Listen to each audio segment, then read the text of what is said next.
10 years back? Yes, I think absolutely. Yeah. there. Yes. Yes. But I remember having met you, but I cannot place where I met you. Yes, I attended that conference. Yes. Yeah.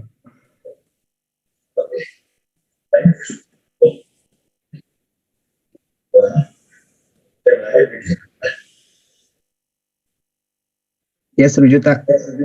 So, welcome everybody on behalf of the Wadia Children's Hospital. This is the last of the trilogy with IOA supporting it as a part of the JBJS Robert Buchholz Journal Club grant. And we thought we would have a nice array of different speakers this time, something that is not covered in the PG program. It is of great value if you want to see and leverage how to move forward with the orthopedic knowledge that we have. So I request Dr. Shiv Shankar, our IOA president, to please inaugurate the program, and followed by words of welcome from Dr. Rajgopalan. Good evening, everybody. Good morning, Dr. Kishore Bhutpuri and Emily. At the outset, I would like to welcome all of you, especially Dr. Kishore Bhutpuri, the president of the Canadian Orthopedic Association, and Dr. Emily, research director at Pediatric Orthopedics, British Canada Children's Hospital, Vancouver. I must once again congratulate the Wadia Children's Hospital for having won this JPGS Dr. Robert Buchholz Journal Club grant, and through IOA we were able to conduct 3 webinars, and this is the last one of them. I congratulate, and also I would like to thank Dr. Rujita and Alaric for association they had with the Indian Orthopedic Association. I would like to thank Dr. Rajgopal also for getting the Indian PG training subcommittee involved with this activity. I am sure this is going to help a lot of young generation orthopedic surgeons in writing a paper, how to get a grant, all the details which we have been listening in the last 2 webinars and today's webinar. With these few words, I declare this scientific webinar open for scientific deliberation. Thank you very much. Thank you, President. On behalf of the Indian Orthopedic Association and also the PG Training Committee, I extend our welcome to the eminent faculty, Dr. Kishore and Dr. Emily. And this particular program, we have been looking forward to it for the last month. We heard about it. As all of you will know, there's a field in which many of us need some direction, some guidance, and probably some advice. So we are really looking forward for the 2 talks. So I won't take more time from you. But it has been a great pleasure to have the president of the Canadian Orthopedic Association joining our program. Thank you so much. Over to you. I would now request Dr. Alaric Arujis to please introduce Emily. Yeah, thanks everyone. And it's really a great honor and pleasure to welcome 2 of my really good friends to this webinar. And I can think of no 2 better people to talk about something which is a little alien to us in India. You know, we have so much of clinical work going on here. We have a large spectrum and a wide spectrum of cases, but for some reason, throughout our residency and even later on, there hasn't been much emphasis on research methodology. There hasn't been much emphasis on global collaboration. There haven't been much emphasis on how to get together with different other colleagues from around the world to improve research into what we are doing. And I thought, therefore, that this topic is very, very suitable for the IOA series, because we have young surgeons, and I'm hoping that we can stimulate some of these young minds at least to get into the importance of research methodology, to understand how to write up research grants, to understand the power of global collaboration. And I'm so happy to introduce our first speaker today, who's Emily Schaefer. She is, I would say without doubt, Kishore's right hand. She has been single-handedly managing the entire research institute back at the BC Children's Hospital, Vancouver. And over the years, I've known her first as a colleague and then as a really good friend. And we have developed some great friendships over the last 5 or 6 years, which have known each other. Emily is the research director at the BC Children's Hospital. And she's also the scientific lead of some very important global registries, including the International Hip Dysplasia Registry, the SLIP Registry, and more recently, a global consortium of various people and experts from around the world, which is called the HipHop Network. Emily joined the Department of Pediatric Orthopedics at BCCH in September 2014, and she has an extensive background in basic science and translational research. She holds a PhD in experimental and molecular medicine from Dartmouth College, and she has worked really closely with Kishore to develop and expand the pediatric hip research program, much of her work focusing on the creation and expansion of the IHDR, the SCSE Longitudinal International Prospective Registry called the SLIP Registry, and as I mentioned, the HipHop Network, which is the hip health outcomes in pediatrics. As a research director for the orthopedic department, she supports the department in the research program by offering high-level scientific advice and expertise on various study ideas and methodology, and provides feedback on grant applications, manuscripts, and protocols. So she's really an expert in many of these fields, and I'm really grateful to her for accepting this invitation to guide many of us in how to develop the scientific mind and the research methodology that is really lacking in India. Thanks to the efforts of Emily and her team, the IHDR and the SLIP registries have grown to include hospitals and academic centers from 30 hospitals across 5 continents. And at the last count, I think we have recruited over 4,000 children in the IHDR, which is really an enormous contribution to the development of research into children's hip health. So we're really excited to listen to Emily today, and thank you so much, Emily, for joining us. I'll pass it over to Rujita to introduce our second speaker, that's Kishore, and she has really the honor of introducing the current president of the Canadian Orthopedic Association, another extremely good friend of us in India. So, as rightly said, total pleasure to introduce Kishore, who is not only a mover and shaker, but also a go-getter for a lot of things, and very proud because he's a son of the Indian soil. And he's the head and professor of Department of Orthopedics at the University of British Columbia, as well as a pediatric orthopedic surgeon at BC Children's Hospital. He completed his medical and orthopedic training at Kasturba Medical College in Manipal, prior to pursuing fellowships at Women and Children's Hospital, Adelaide, Australia, and working with the Royal Children's Hospital in Melbourne. He also completed a clinical research fellowship in orthopedics at BC Children's Hospital. Dr. Bhutpuri's clinical practice and research interests focus on pediatric hip and cerebral palsy. He regularly treats patients with a wide range of conditions, including developmental dysplasia of the hip, cerebral palsy, Legg-Calvé-Perthes disease, and osteogenesis imperfecta, slip capital femoral epiphysis, and trauma. Dr. Bhutpuri also founded the Hip Health Outcomes in Pediatrics, that is the HipHop Network, a growing global network of hip health professionals whose aim is to reduce the burden of all hip conditions through clinical care, research, education, and training. Dr. Bhutpuri is also regularly involved with the development of new clinical practice guidelines. Most recently, he chaired the work group that developed the guidelines for non-operative treatment and for management of DDH.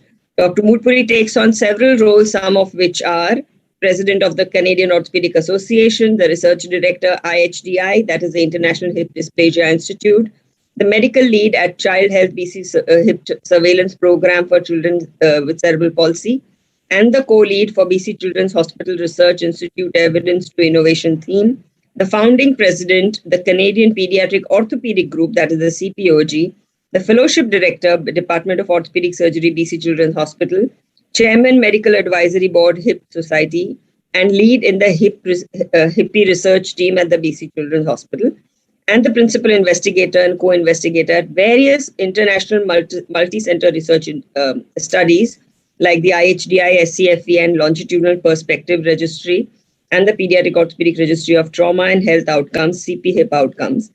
And some of the work which Alaric already mentioned. Dr. Bhutpuri also mentors PhD, masters, and cooperative students on a regular basis. And if I may add, he's really someone who has taught us how to really change the way you look at your own work and how to project it to the world. So I think he's really helped us create a paradigm shift. And we hope that, Kishore, all your efforts are going to bear fruit, because I think this talk is going to really inspire a lot of young PGs, and this will take the international collaborations from strength to strength. So without much ado, I think everybody's waiting for the real succinct presentations from both Emily and Kishore. Over to our eminent speakers, and I'm sure everybody has lots to gain. Great. Thank you, Al. Thank you, Rujita. Thank you, Dr. Shiv Shankar, Rajgopalan, and IOA for giving this opportunity. And all I want to say is I wish I'd asked my mom to join rounds today so she could have heard this amazing introduction and kind words that all of you have said. As Rujita rightly said, not only son of the soil, but after living in Canada for about 18 years, I'm still Indian citizen, so I'm proud to be one. So son of the soil, and I'm still a member of IOA. I'm still a member of POSI, son of the soil, and those will always be my home organizations that I'll fondly remember. My first meeting that I attended in 1994, IOA meeting, and the 1999 POSI meeting, and I'll never forget. So those will always remain. And I was there when POSI was formed and its first official meeting that happened in Manipal. And I'm so proud how far POSI and IOA have come. And I've also been part of initiating the first IOA COA combined symposium in Victoria. And we had another one in Calcutta, but unfortunately, due to pandemic canceled meetings, we haven't had, but looking forward to continuing that collaboration. So this is a really interesting topic. And those of you that are probably thinking how to write a compelling research grant proposal and how to conduct prospective studies, if those young surgeons that are out there, if you're thinking that I was born to be a researcher and doing this, I was born to be a mechanical engineer. I grew up in my dad's workshop. That's what I was going to be. Like most Indian doctors here that can identify, a lot of you might have passionate stories. You knew you were 15 and you had a calling, you wanted to be a doctor. I was forced to be a doctor by my dad because both my brothers are engineers. And he paid donation for me to go to Manipal. And I was just having fun in medical school. Then I got into orthopedic training. I was going to become sports orthopedic surgeon and take care of Indian cricket team. So that was my dream. I went to Australia to do a private sports orthopedic fellowship, and then gradually drawn to pediatric orthopedics, and then, always got interested in research and got on a different path. So what I'm thinking now and what I do now is very different from if you asked me when I finished my PG at 27 years of age. So very different. But I think you got to go where life takes you. And I have a lot of fun doing what I do. It gets me connected with a lot of different people around the world, including my two good friends, Al and Rujita, who've just been an amazing support. Whenever people write history of pediatric orthopedics in India, and I can tell you these two will feature very prominently they're not only great enthusiasm to make a change, but their ability to bring as many people as you can think of into a room and get them engaged. So, which is not an easy skill that people have. And Emily is going to do most of the talking, and then we will have lots of time for discussion. And so with no further ado, I'll get I'd call partner in crime, great colleague. A lot of work that we have done has actually happened over the last 6 years since Emily started with us in 2014. So we're really fortunate that Emily stayed on with us and now currently our research director. So without further ado, over to you, Emily. Thank you, Kishore. And thank you very much, Al, for your very kind introduction. I'm very happy to say that you've become a great friend over the years, and you're an inspiring person to look up to with your tireless energy and to get involved and pushing forward everything over in India and really become such a huge part of our collaborative team over here. And so, yes, today, the first part of Kishore and I's presentation, as he's mentioned, we're going to try to keep both parts relatively short in terms of the speaking. And then these topics both lend themselves very well to sort of open discussion and questions.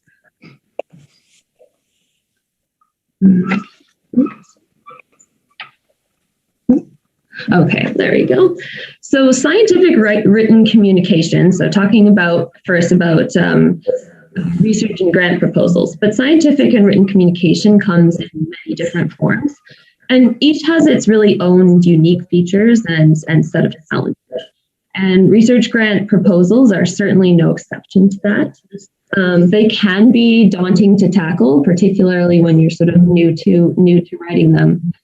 And with many different requirements to fulfill in order to really go from your initial idea to the end point of a successful grant. The process really does boil down to a few very critical components. The first and foremost being to ask the right question in order to ensure you're taking the right steps and to answer that question throughout. Throughout the writing process, you really want to actively solicit feedback from any mentors, peers within the field, and always consider the audience, the granting audience that you're writing to, and potentially solicit feedback from maybe people outside of the field, depending on who the granting agency is. One of the first steps is sort of figuring out where your question or where the study you want to perform falls in the research cycle, as that can dictate a lot of your study design and how you properly form your question. Are you looking at an effectiveness of a certain intervention? Are you trying to assess the cost effectiveness of that intervention? Are you looking for the burden of the disease or reassessing what the burden of the disease might be after applying an intervention? So determining the role of the study is going to be really important for shaping your research proposal. To determine the study type that your grant proposal might fall under, you want to consider a few key things. One being to consider what is already known in the field. Is your question or your research proposal at its heart really trying to improve this upon the strength of existing evidence? So maybe there's been previous studies, for example, that have been limited by a certain set of factors, and you're looking to perform a study that improves on that evidence. Or maybe you're looking to generate brand new evidence and fill a gap in the knowledge that previously wasn't there. There have been no prior studies on a certain thing that you're asking. And you want to keep top of mind throughout what the study can really contribute to the field. What does it bring that's different than all of the other previous grant proposals and studies that have come before it? And as I mentioned, the research question is really the foundation of all, not just grant proposals or studies, but it's the foundation of all clinical research. The question will dictate the research design. And questions can range from being hypothesis generating questions. So much like some of the registry work that Kishore and I will both touch on later and discuss, they're largely hypothesis generating, where we're looking to have new questions come up that we want to try to answer specifically by this work. They could also be hypothesis testing questions, which get more at specific targeted trials, such as randomized control trials that you may use to answer a hypothesis testing question. Or they may be somewhere along you're trying to estimate the size and effect or estimate a particular parameter. And so the next question to ask is what study design will best answer that question? There's a very large number of different study designs, and a clear and very operational research question will help to clarify what design that you want to pick. There's from clinical trials, you have observational or experimental trials, and with a number of different cross-sectional studies, case control studies, cohort studies coming out of the observational side. And within the focus on a clinical trial, which is the focus of many different grant proposals, there are different types of even clinical trials to consider, or randomized control trials. There are superiority trials, equivalence trials, and non-inferiority trials. And particularly in orthopedics and in pediatric orthopedics especially, there is a lack of sort of delineation in these styles of trials, and a lot of questions that we may want to ask in this field are really quite suitable to non-inferiority trials, where you're actually asking, is an alternative treatment no worse than an existing treatment that comes with a secondary set of benefits to it? Maybe it's less costly, or maybe there are less side effects, or it's easier for the families to keep up with the protocols, that kind of thing. Another key component that I touched on was the grant audience. You really need to pay attention to who the grant call is coming from. Is it coming from within your own department or your own institution? So is it an internal grant? Is it coming from a medical society, for example, POSI or POSNA or the Indian Orthopedic Association?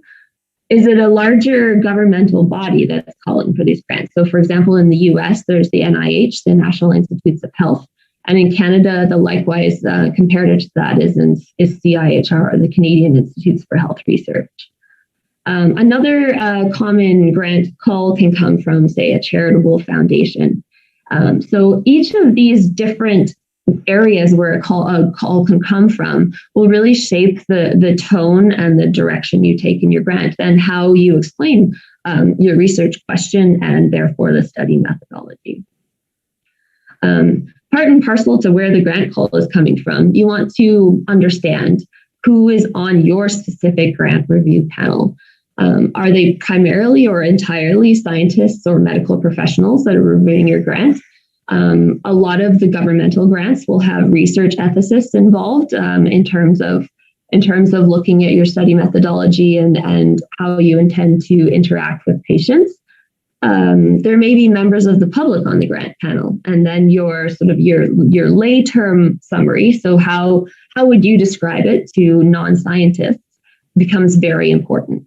You may also have foundation representatives that are on the grant review panel.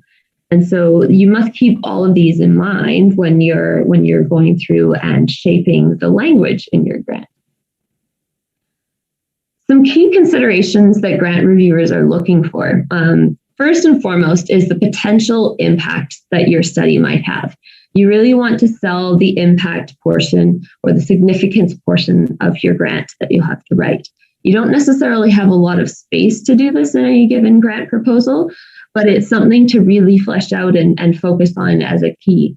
Part and parcel with that is the generalizability of your study. Is it internally valid? Is there truth in the study that can then be generalized externally to being, is it true in real life?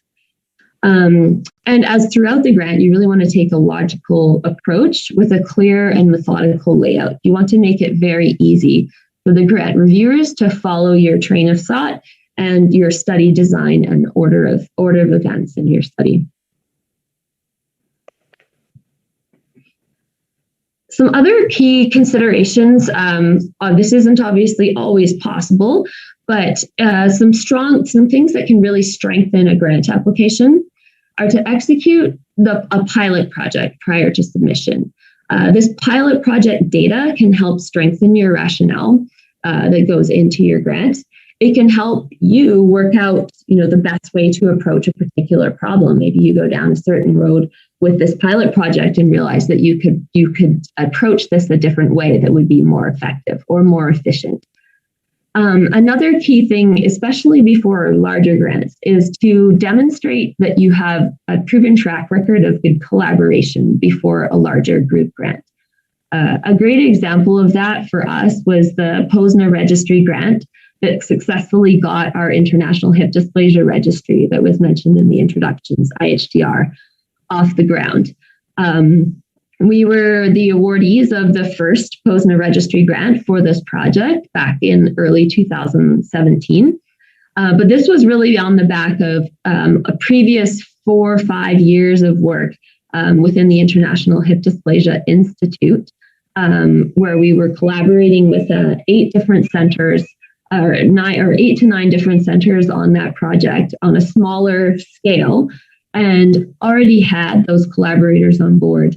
A big thing too was we had reached out to Dr. Regis and Dr. Mehta and other centers around India who were on board and supportive of this proposal and ready to join the International Hip Dysplasia Registry when it got off the ground. And finally, you really want to consider, even at the grant stage, what your knowledge translation efforts will be for the grant. At the end of your getting your findings, how are you going to relay those findings and communicate those findings, both to the medical field as well as the public, providers, patients, and families? We traditionally think of a grant proposal. It focuses very well on these first three steps of developing your research question, planning and designing your study, and collecting and analyzing the data. What can get overlooked sometimes, especially in an early grant proposal, is how you're going to tailor those analyses and tell others about your results. It's only by doing this part effectively that you can bring about a change in practice and then reevaluate what that change in practice brought about, what those outcomes are now, in order to sustain this knowledge. And so some examples of that we really tried to focus on lately to really enact change with some of the work we have is we've now formed what we're calling the IHDR Knowledge Translation Advisory Board, or the KP Advisory Board, to help inform our knowledge translation efforts to patients, families, and the public throughout our work.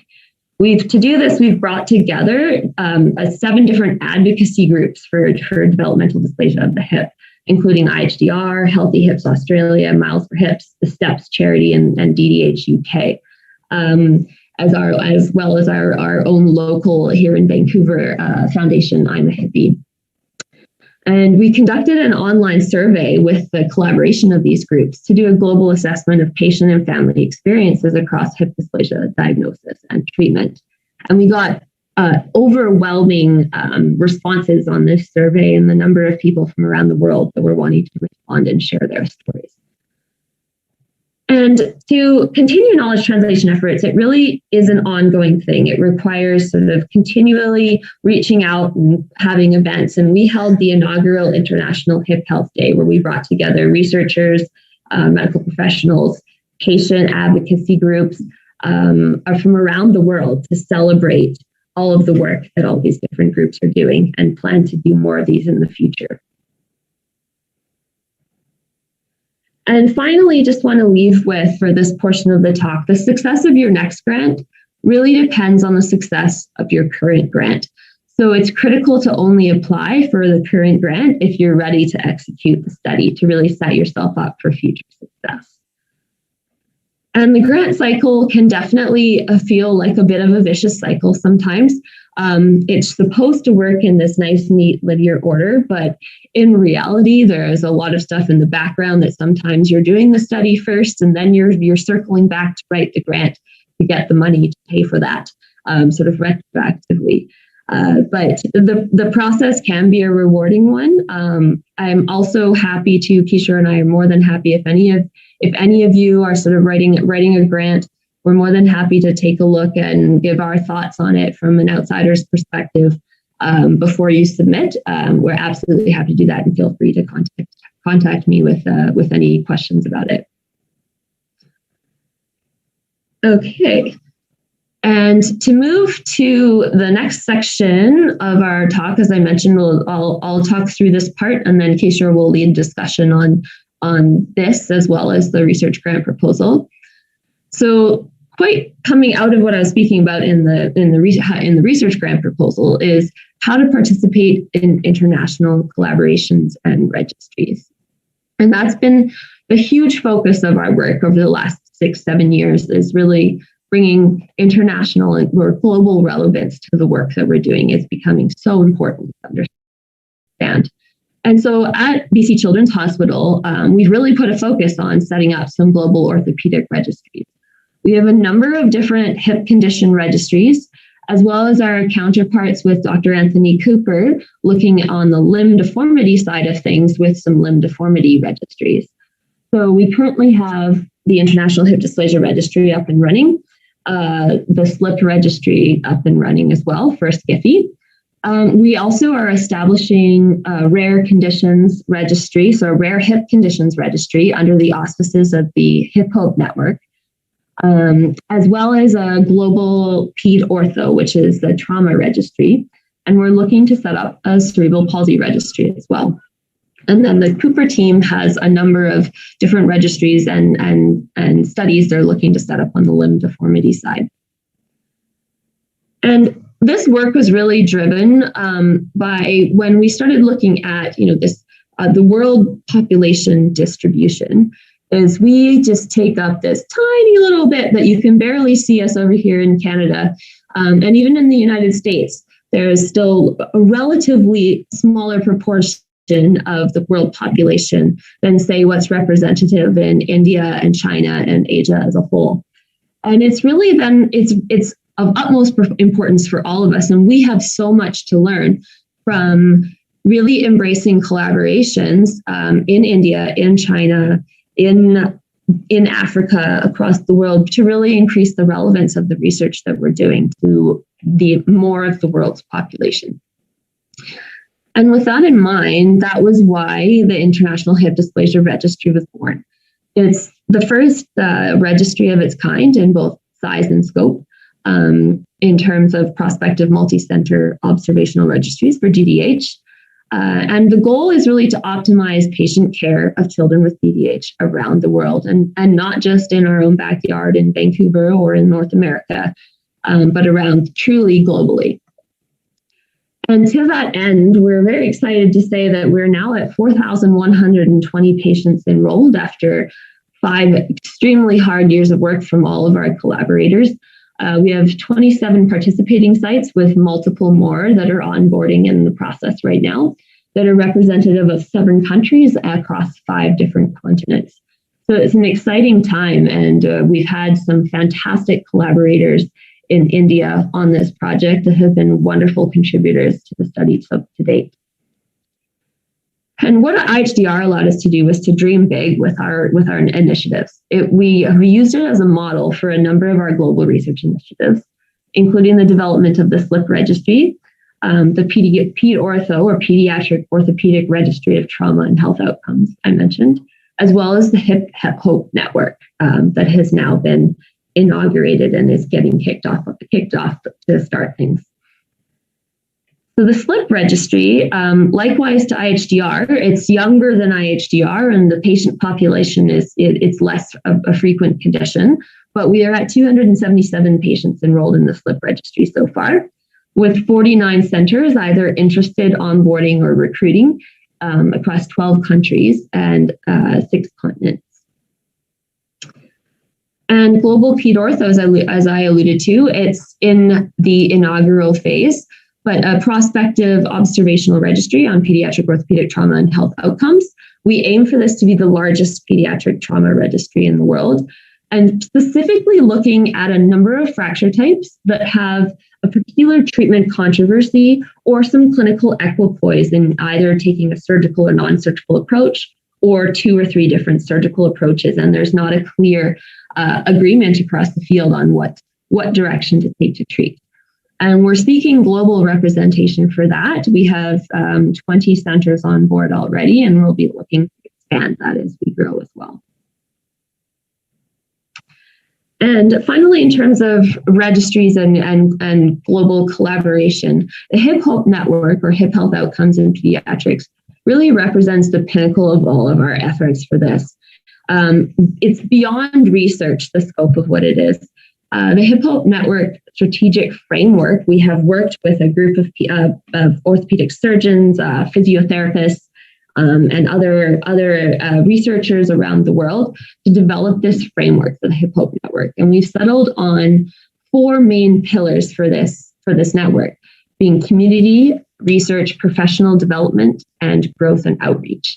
And all of these pillars will work together and have dedicated people from around the world that are involved and paying attention to each specific pillar as we grow.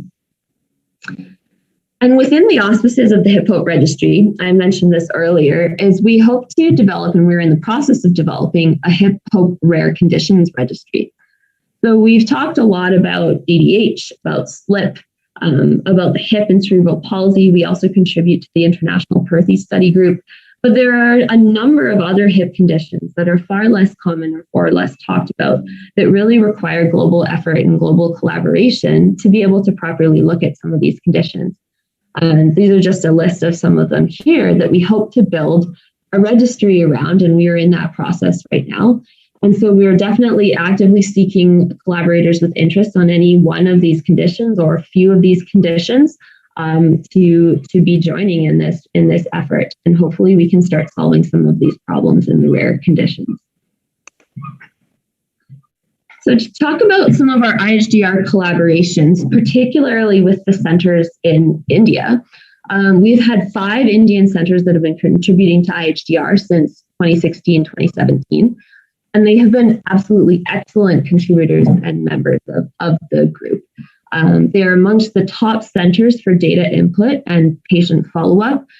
So really, they're really leading the way and showing everyone how fantastic these centers can be. And this has culminated actually in an awarded paper at POSICON 2021 that Alarica Regis was the senior mentor on for a fellow called Deepika.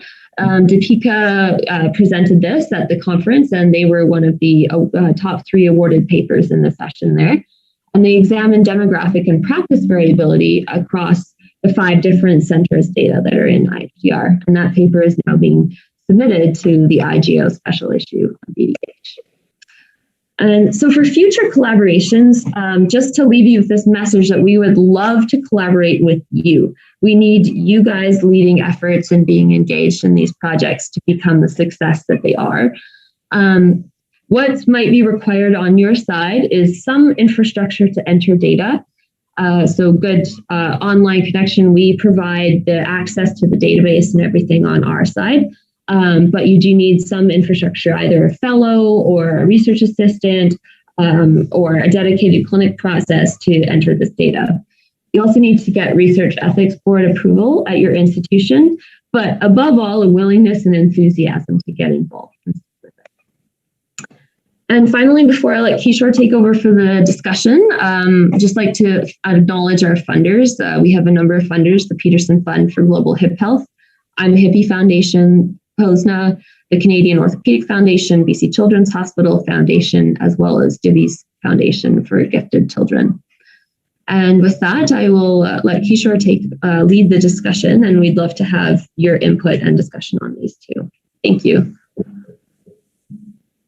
Great. Thank you so much, Emily. I think that was really a wonderful expose that you've given us about both the important aspects, how to write a research grant and how to get some funding, and also about the various collaborations that the team from Vancouver has set up so beautifully over the last many years.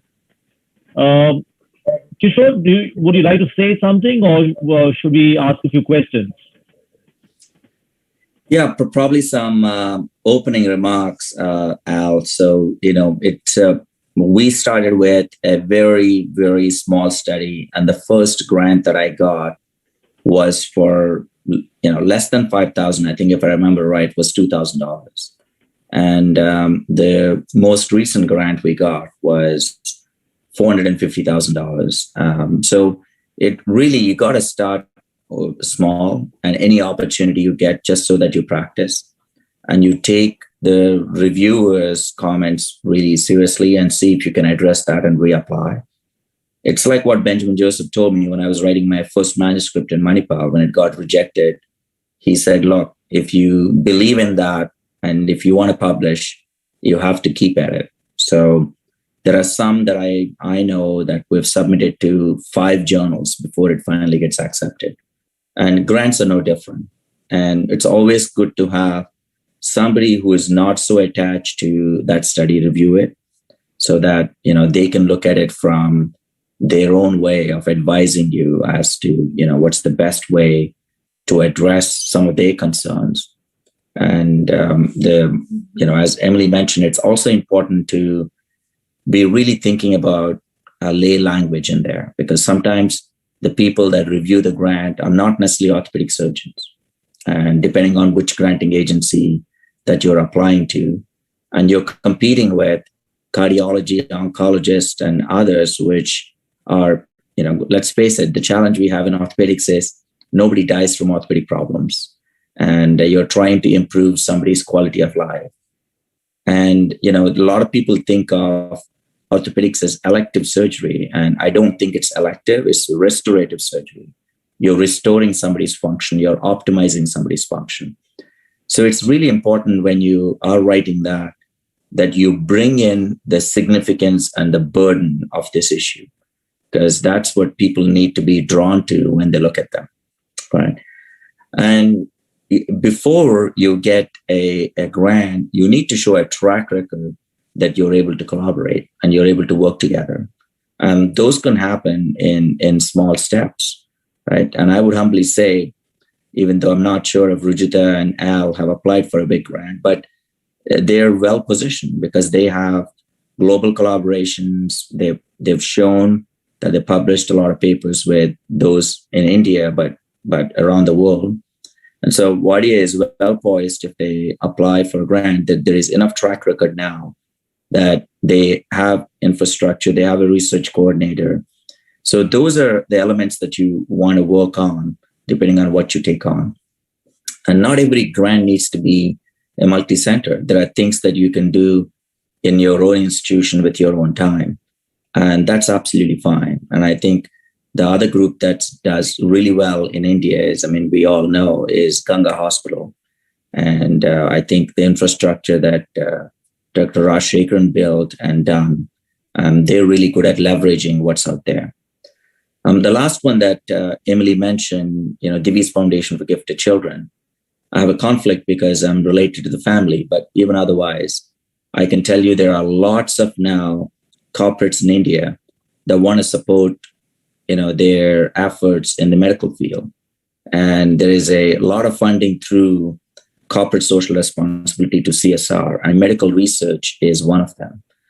So if you have grateful patients that are from corporates, and if you are doing good quality research work, because the pure government funding agencies, the funding rate is coming down as more and more people realize, they can apply. Say, for example, in DRDO, Department of Research and Development in India, or ICMR, they all have grants, but they're really small, getting smaller because there's a lot of people that are competing.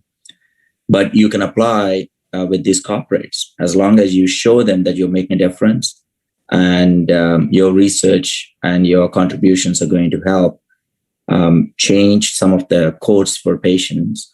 They will partner with you, they'll help you. So do look out for those. And sometimes it's difficult to have that conversation if they happen to be your own patients. But then what you want to do is, if they ask you, how can I help, rather than saying, no, don't bother, is get your colleague who is not involved in the treatment, lead those discussions. Because then if they're active patients of yours, that conflict is not there. Right. So, or sometimes your colleagues may put you in touch with somebody else. But I think that's something I would say in India we haven't explored a lot, is partnering with private foundations that might be interested in supporting medical research. And setting up multi-center collaborations, you really have to ask, what is the end goal that you're trying to achieve? And I can tell you, I can speak for myself and Emily, it's not about authorship. If ever you're doing a study and you think it's all about, where am I going to be in the authorship, and you're trying to do a multi-center study, then it's waste of time. It's a lot easier for Emily and myself to just sit by the side of her desk and do research that can be done just out of BC Children's Hospital.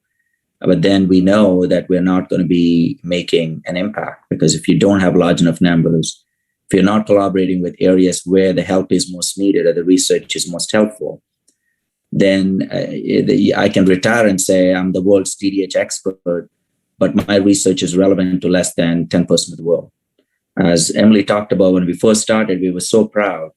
We were getting data coming from Harvard. We're getting data coming from Stanford, CHOP, which is one of the top children's hospitals in Philadelphia, SickKids Toronto, and one center in Australia, one in UK. And that makes it English-speaking colonial. It doesn't make it global. It doesn't make it international. as you've seen, between India and China, there is, more than a third of the children that are there. And if you look at late presenting DDH, and that's a lot of it now in our registries is from China and India. So if we're truly in the business of improving care for development dysplasia of the hip, very quickly, Emily and myself realized really the people that we need to have on our registries are not just Harvards and Stanfords, but we need to have the Wadia Hospital, we need to have the Bird Hospital in Tirupati, Manipal, and others. So, and that led to, one leads to another. So you might think that's pure research, but even before we published any papers just with Indian data, we managed to partner with POSI, with, under Al's leadership, try to come up with guidelines and now work on knowledge translation and other efforts. So one leads to another. So your collaborations just are not that for that one particular study, and it leads to other educational efforts and other research efforts, quality improvement efforts. And more than anything, as Ruchita said, gives us opportunities to move and shake at the sidelines of the meetings. And I've learned some karaoke singing. I'm not good at Hindi songs, but had a great time at my last POSI meeting. So I think it just makes the world stronger, brings us together. And when you start thinking beyond your institutions, there's lots of kinks when you start to work with other institutions with data sharing agreements and institution policies. Ethics might be different at different institutions, but they can all be navigated. And what's really important is time. And all of us, it's at the expense of your clinical time. But trust me, it's worth it, because you either have a choice of seeing those 4 patients, or you have a choice of improving care for 40, 400, 400,000, 4 million, 4 crores, whatever you think about children's lives ultimately, if you are able to improve the process. So at some stage in your career, you need to ask yourself, are you going to be a machine that's just going to keep seeing patients? Or are you going to get involved where you're going to really assess the care that you're providing and the ways in which you can improve? And it's heartening to see how far India has come along. And congratulations to IOA. And we have published now 5 or 6 papers. And I see a lot of Canadians and a lot from US, UK now, trying to publish papers in Indian Orthopedic Association Journal. I know Al and Rujita are leading now they've recently read one symposium, and IOA, they're now leading another one.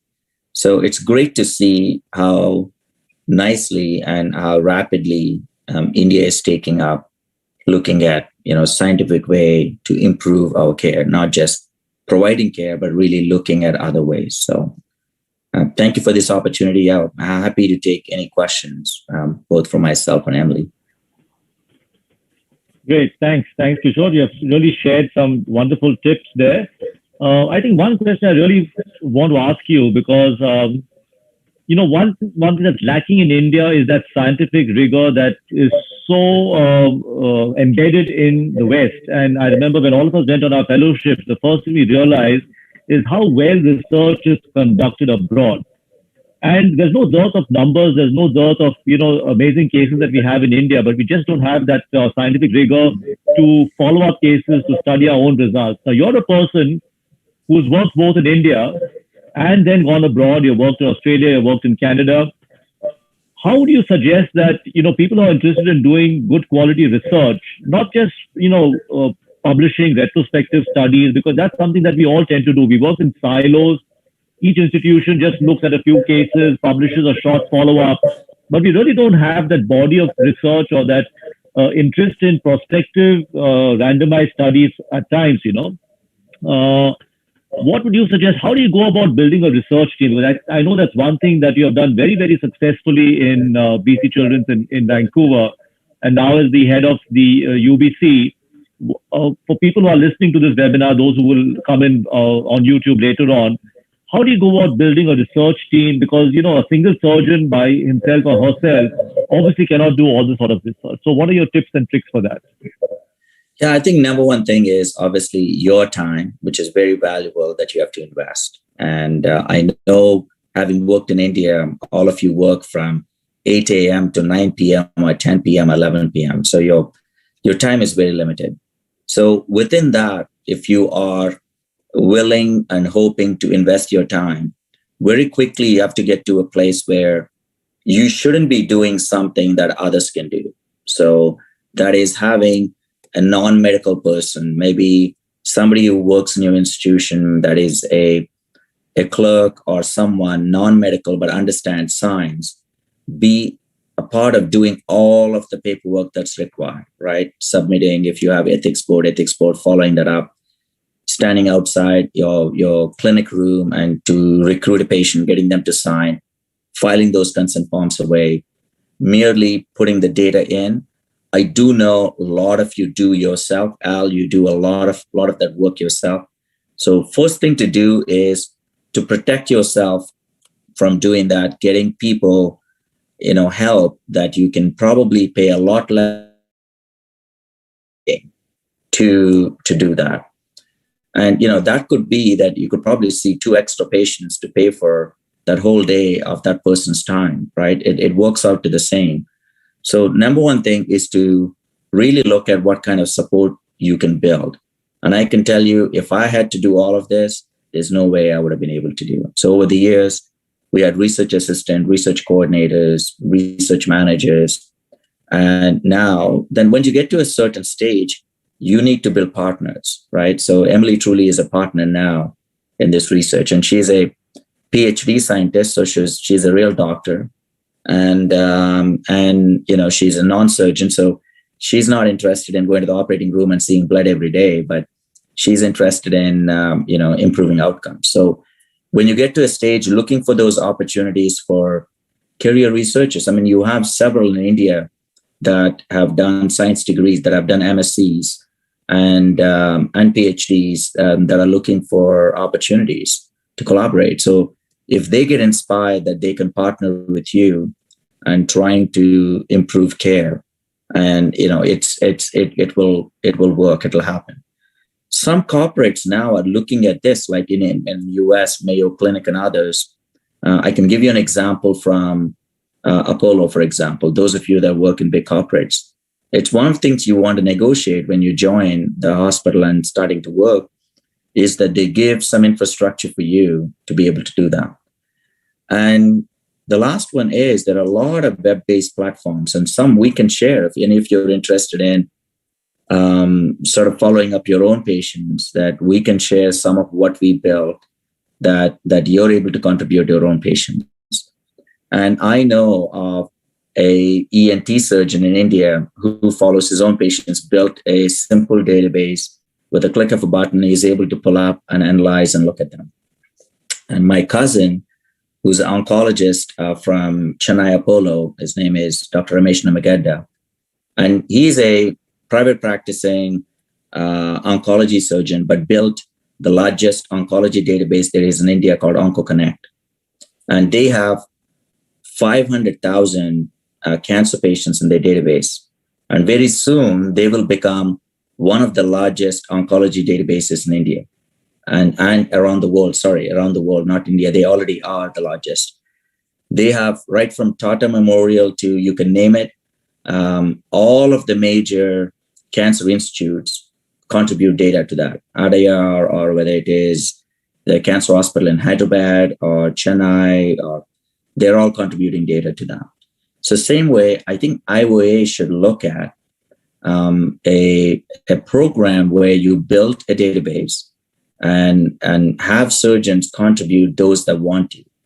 And then gradually you can, change the pendulum. So if there are 100 surgeons that are contributing, if 10 of them get together and say, look, we want to pull our data, we want to combine and want to look at it, and gradually you will.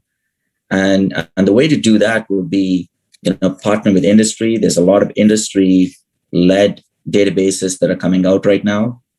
But, IOA or POSI can partner with them to make them available to all of your members, right? So AOS is doing that now, and they have a big registry program, which they actually support and lead, right? And so, those are some of my thoughts on how do you do that. But I think first you have to donate your own time. There is no substitute for that. And you have to be very rigid about that, right? It's like how some of you now, it's heartening to see. I know it's for some of you, I guess, there is still no Sunday, right? I mean, there is just a 365-day work. That's what I'm used to when I was growing up. It's heartening to see there are some of you now that put boundaries and that go, well, look, and Sunday at 12, I come back and I've got my family time. So same way, you have to start protecting yourself to be doing this work if you're interested.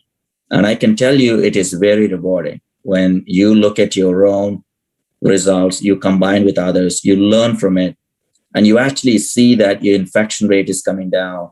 Your success rate with, say, for example, in our own realm, that you have more hip dislocation that you're treating, but you're actually treating them well. You have less issues afterwards. And over a period of time, combined, if we are actually seeing the mean age is coming down in India, even if you brought the mean age of late presenting DDH to from, say, mean age of 5 years to, say, 3 years, that's a significant improvement in care. And so it's what I talk about is how do you build that passion that you have in you and protect it and know that that actually is going to bring happiness to you. And that's what it does for me. It's very easy for me to do the same amount of time I do in research. I could be doing other things that generate more resources or more income for me. I have tried that once in a while. We have these things called medical legals and others that you can do, and you can. I feel tired at the end of it, but I don't feel tired at the end of these meetings that I'm involved in, or teaching or training or research. So it's really looking at what drives you. And then if that's a passion of yours, and then keep on exploring that. So there's a question coming in on the YouTube, which is a simultaneous relay that's going on now. For Emily, students want to know if it is, how can they get involved with this, and if it is possible for them to write up a grant, or do they need to be under a qualified researcher, or do they have to be with a parent unit? Yeah, that's a great question. And definitely for depending on where the grant call is coming from, most grants do require, say, a primary or principal investigator. And so students, but there are a number of, say, like student scholarship type grants that take similar that they can write, but they do need to seek out a supervisor that they can work under for sure. It's difficult for sort of standalone students to write and be allowed to hold a grant without that supervisor. But depending on what they're looking for, there's definitely, as Keisha was mentioning too, there's no shortage of surgeons that might be looking for students to come in and do some research work. And if the student is willing to put in the effort and sort of take lead on writing the research grant, if they partner with that PI, there's no telling where they can take it. So.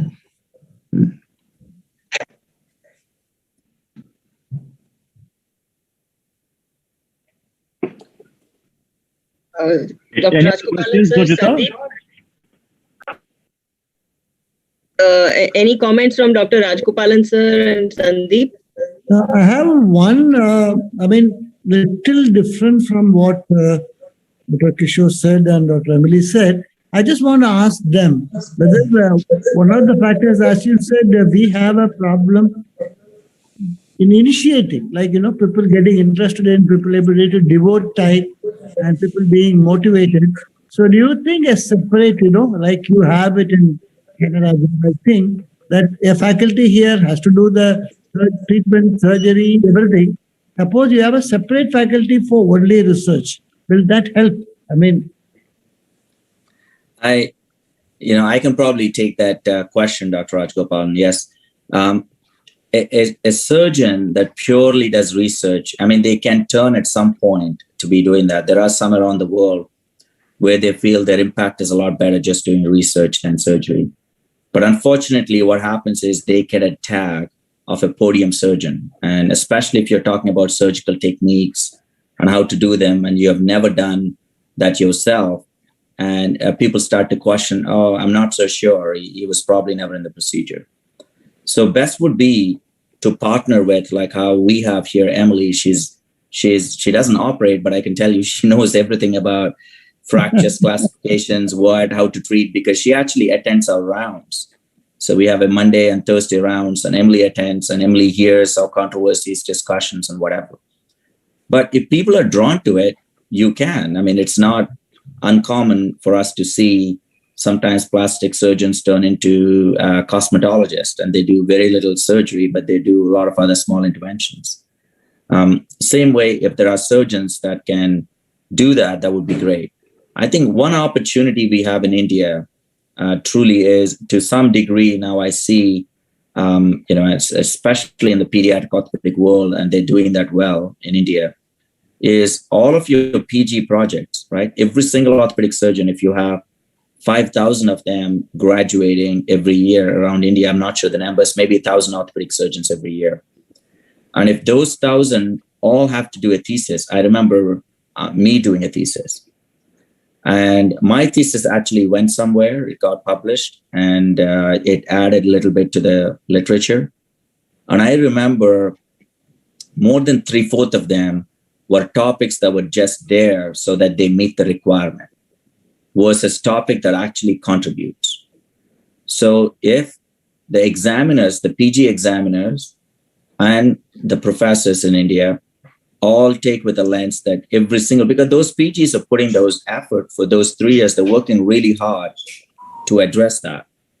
And the second way to do that would be, think of a logical way of extending that. So imagine you have a study that is going to take 10 years, and you have 3 PGs, each sort of finishing at a time, writing up whatever they've done, and the school's recognizing the value of that prospective collection. Then you will change it. So that can be changed by discussions at IOA PG training committee with the heads of the departments in India, universities, to say the way that we can collect the prospective data is logically design every single PG project as a 10-year or 15-year study. And with one PG finishes, you get them to write up the results where they're at. And allow that to be, some might be logical conclusions and some might be ongoing. But as long as they've done a great job of collecting that data, and imagine what kind of data will come out of India, right? So we don't use the same cell phone. I change mine every 3 years. But if you ask me, a PG training or PG thesis, how it's done, is the same format as my mentor, Bhaskaranand, wrote in 1977. And I was actually given the same topic in 1994. We improved that, but I can tell you, if you put his thesis and mine, they look very different from style to whatever, except the paper might be a better quality and the binding might be a little different. But other than that, the format was exactly the same. So the greatest opportunity, if you ask me, in India, is everybody must do a thesis. That's not the case in Canada. I mean, they're encouraged to do research, but there is no structured way of every PG or every postgraduate trainee has to have a thesis. And that's an incredible opportunity in India. And you just have to shift your thinking from a standalone project to prospective studies, because the reason you have a standalone retrospective project for most thesis is you want them done, right? But imagine if you break it down, one person thesis actually setting up, designing the study and getting all the ethics approval. That itself is great, like, because they have contributed immensely to that project. The next one, you pick a logical next endpoint at the end of 3 years, and then the one following that and one following that. You will have incredible data coming out of India. There's another question from Dr. Jeshwant N. So what is the procedure to get access to registries? Is it possible individually or through institutes only? Yeah, so that's a good question. So typically, if you want to do individually, then you need to still figure out ethics. But one thing with any countries is this data is a personalized data of patients. So people want to make sure it's anonymized and it's protected. So for us, it's very hard to work with individual hospitals if we are the sponsoring agency. Say from here, if somebody wants to join our DDH registry, for individual surgeons, it's going to become very, very difficult. If your institution becomes easy. But that being said, we could help if somebody wants to collect their own data. It's not difficult to set one up for them. And right up front, we say they own their own data. They can only see their own data, and they can then probably combine with others when it's required. So that can be done. And some of these, I mean, we can talk offline, Rujita, but say if it's pediatric orthopedics, we can help POSI develop that. If there are 5 conditions where there are individual surgeons, they want to do a surgeon improvement program where they collect their own data, they get to see their own. It's not difficult to build that. And you can build dashboards, you can build others where they're able to. And then when they're ready to combine with others, they can. And so it depends on, how you're going to be setting that up and who is going to lead it. Thanks, Kishore. I think you've given us some really good tips there. I think your suggestion about the thesis is really amazing and something that we should be looking into, This thing of how you say you hand over from one to the other. So one just works on the methodology of a study and someone else can then take it to fruition. Unfortunately, thesis in our country is taken just as something that has to be done and has to be completed. And very often I find in most places, the guys themselves have got no interest in the thesis.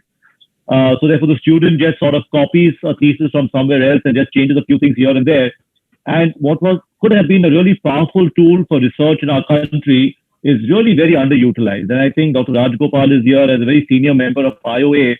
If he can lead a project of this sort, to make thesis something which is really worthwhile to advance research in our country, rather than being something that just has to be completed for the heck of it and really doesn't contribute much at all. Someone just copy paste someone else's results and methods and everything down. That doesn't serve much purpose at all. So I think your suggestion is really great in that. I think we have done some of that in Wadia where, since we have been part of the IHDR and we know that it's a prospective registry, every fellow is involved with the data collection and entering the data and being involved in the process. And when they see the surgery being done and then enter into the database and then seeing the follow-up over time, and even if they can't finish it in their term of their 6 months or 1 year they work with us, whenever we go back and write up something, each of them will be acknowledged onto that study as an author, as a co-author. So that itself is a great stimulus, I think, that we have understood that fellows then seem to take interest in what they're doing then. So that's something I've really learned from you and from Emily. And thanks so much for sharing some of those pearls with us.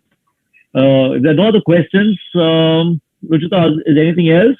Or for the delegates, anyone else? From me, myself, that with some writing agencies offering help to write up your project, how does that stand in terms of both ethics and entering a registry? Is it still valid, or if they just take the data and write it up for you? Is that how does that figure in the scheme of things? So you mean to say they write the manuscripts, they take your data and write it? Yes. Yes.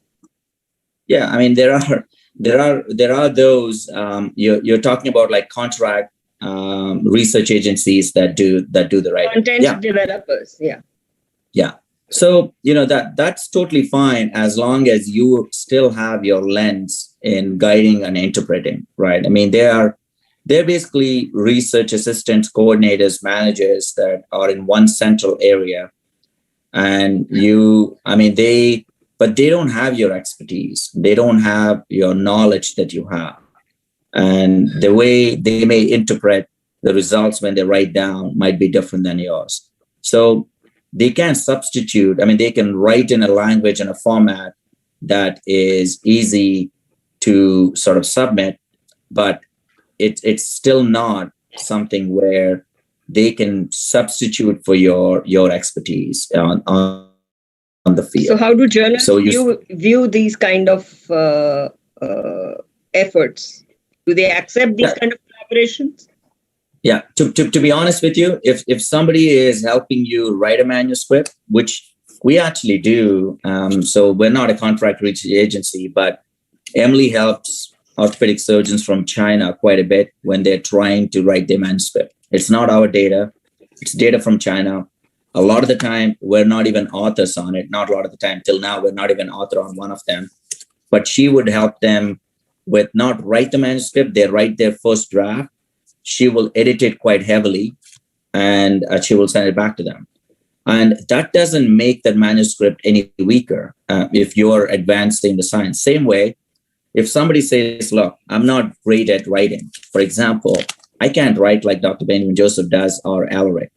So I surround myself with people that can write really well. So, and when Emily first started, that was the greatest strength for me. And she can write really well. And also she thinks scientifically. That's a rare thing that you can find. And she being a PhD scientist. So if there are people like you've got these ideas, but you're not gifted like Al in writing, and you want to take help from an agency, so you either pay your own research assistant, or for that project, you pay someone to write that for you. I see no problem with that. As long as you still are the brain behind, the science behind, and you're contributing to the interpretation, right? And not everybody's got Shakespeare English like Dr. Benjamin Joseph or Al. And those that are not gifted, it shouldn't put them away from scientific writing. So scientific writing is not are you proficient at Shakespeare English? And that is also another problem in India is people say, well, my language skills are not great, so I can't write. Well, partner with someone that has them, right? So and then that way you're able to take your ideas and convert them into scientific communications. Any thoughts on that, Emily? Yeah, so I agree with everything you say, Kishore and Rajita. I would just add to, if you're, say, employing a writing agency, and usually journals will require you just to disclose it, but it doesn't have any impact, it doesn't have any impact on the process ethically or anything, but just ethically, you just need to disclose it. That's what's happened. And yes, definitely, seeking sort of non-agency, but other scientists, other writers' advice as you're going through or having a look through your manuscript can also be a good stand-in for that. As Kishore mentioned, it's generally I'm more than happy to look through and edit drafts, existing drafts of manuscripts, to see where we might be able to improve the language and things like that, and don't need authorship in that way, but just acknowledge the person that did that, and I think it's fine. Okay. Thanks, Emily. Thanks, Kishore. We are also happy to have some of our ex-fellows from Vadia on this group, and I can see Avi is here, Jaideep and Chintan, and many of them, even after they've left Vadia, have still collaborated with us on various articles and publications. So it does not mean that once you've left an institution, you should stop your research work or your collaboration with your previous mentors. I think it's great that many of them have continued their collaboration with us. And, publications and research takes time and effort. And in the time that you work in a certain institution, you may not always get to complete that project in entirety. But maintaining that collaboration, I think, is really helpful, because even down the line, you can continue to publish. I also see we have Sorush Baghdadi here. He is a great friend, and he is from the Children's Hospital of Philadelphia. He's written a lot of wonderful articles in pediatric orthopedic. Sorush, it'll be great. I know you joined in a bit late, but if you could share some of the tips from your side as well. How do you go about writing some good articles? You've got some great work that you have published so far. More recently, you worked with us on that special issue in clubfoot, and you wrote up a wonderful article on outcome measures in clubfoot, which was really a hard one to write. So if you could share some of it with our younger colleagues who are on this webinar. Thanks. So everyone, I wasn't going to participate, actually. I was just listening. But I think, teaming up with the big people in the business is the best thing that can happen to research projects. So I had someone like Dave Spiegel on this paper, and you, of course. Also, I think that's the biggest thing that can help you with, with authoring a paper. and doing research projects. I'm sorry, I was a bit late, so I'm not on board on all of what you're talking about. Sure, thanks. No problem. Thank you for those comments. That's excellent, absolutely. Any other questions from anyone on the panel? Any of the delegates? No, I think. Yeah, so we've reached the end of the time, and we really enjoyed this little webinar that we've had. Emily, Kishore, we've been looking forward to this for many months now. And ever since we got the grant, our first thought was that we definitely must have a talk from both of you all. Ruchita and I both have benefited immensely from our collaborations with you, Kishore, Emily, more recently with Sorush and other people from his team at CHOP. And we really value these collaborations that we've developed with so many friends from around the world. So thank you once again for sharing your experience and expertise with us. And a few words from Sandeep Vaidya, a small word of thanks from him. So over to you, Sandeep. You're mute. Sandeep, you're mute. Thank you, Alric. It was a wonderful 1 hour that we spent, thanks to Kishore and Emily. And you have touched upon two extremely important topics in the research. One is regarding application for research grant. And the second is regarding the need for multi-center collaboration in order to come out with high quality studies. And both of these things have been, lacking in India, I must say. But I think you have just, set out a framework how to go about it.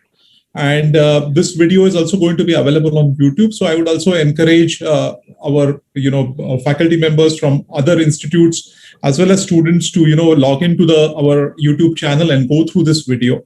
It was a wonderful 1 hour again. Thanks to all the IOA office bearers, Dr. Shiv Shankar, Dr. Naveen Thakkar, Dr. Raj Gopalan sir, and myself on behalf of BJ Wadia Hospital. Enjoy a great weekend and stay safe. Thanks. And we have to thank the IOATV team. Ashok and team, they have been a wonderful. Post-streaming. Yeah. Absolutely. Thank you so much. So thank you, Dr. Raj Gopalan sir, and wish all of you a very, very safe Thank you. Thanks to you. Yeah. Thank you so much. Bye. Thank you. Bye-bye. Thank you. Thank you very much, all. Thank you, everyone, for tuning in, all the participants. Thank you. Bye-bye. Thank you. Thank you. Thank you.